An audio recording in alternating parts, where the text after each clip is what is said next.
आज तथाकथित ओबीसीचे जागतिक नेते छगनराव भुजबळ यांनी पावसाचं कारण देऊन बीडमध्ये होणारी सभा कॅन्सल झाली अशी एक मांडणी केली. पण छगनराव भुजबळ साहेबांना हे लक्षात आलं होतं की मराठवाड्यामध्ये मी किती जरी पाय आपटले तरी ओबीसी विरुद्ध मराठा विरुद्ध इतर असा काही प्रकार होण्याची शक्यता नाही आणि आपल्या सभेला लोक सुद्धा जमणार नाहीत असं छगनराव भुजबळ साहेबांना वाटल्यावर छगनराव भुजबळ साहेबांनी कारण देत चिखलभर गुडघा आहे, गुडघ्यावर चिखल आहे, पाणी आहे असं कारण देत भुजबळ साहेबांनी सभा कॅन्सल केली.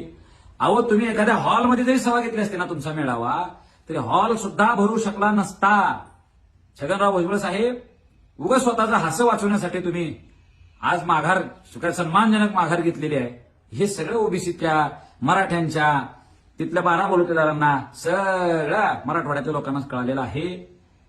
मराठवाडा भुजबळ साहेब तुमच्यासारखे अनेक लोक आले ना अनेक लोक जिरले पण आमची एकी तोडण्यामध्ये कुणीही यशस्वी झालेले नाही.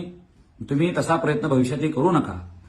छगनराव भुजबळ साहेबांना जर खऱ्याच अर्थानं काही अडचण असेल तर मंत्रिमंडळात असलेल्या देवेंद्र फडणवीस साहेबांना समोर उभा राहून बोलावं. ऐकत नसतील तर टेबलावर उभा राहून बोलावं किंवा टेबलावर झोपून बोलावं देवेंद्र फडणवीसांच्या समोर की असं तुम्ही मराठ्यांचं नुकसान आमचं ओबीसीचं नुकसान केले. पण मराठवाड्यात जाऊन सभा घेऊ नका. तुम्हाला त्याहीपेक्षा जर पुढे नेता बनायचं असेल तर मंत्रिपदाचा राजीनामा द्या आणि आझाद मैदानावर तुम्ही तिथं उपोषणाला बसा किंवा तसं जर काय अडचण असेल तिकडे लोक येणार नाहीत असं वाटत असेल तर येवल्यात सभा घ्या आणि मराठा समाजाचा द्वेष बाळगा.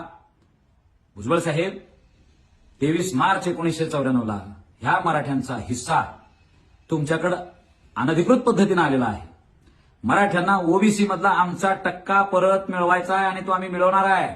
आणि आमच्यासोबत दलित बांधव असतील, धनगर समाज बांधव असतील, बंजारा समाज बांधव असतील, हे सगळे छोट्या मोठ्या जातीचे सगळे बांधव आमच्या सोबत आहेत.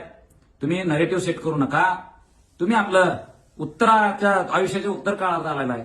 फार बदनामी करून घेऊ नका. लोकांनी ओबीसीने तुम्हाला पुन्हा एकदा वाळीत टाकलंय असं दाखवण्याची वेळ येऊ देऊ नका. तुम्ही सन्मानजनक निवृत्ती घ्या अशी एक मराठा समाजाचा सर्वसामान्य कार्यकर्ता म्हणून तुम्हाला माझी विनंती असणार.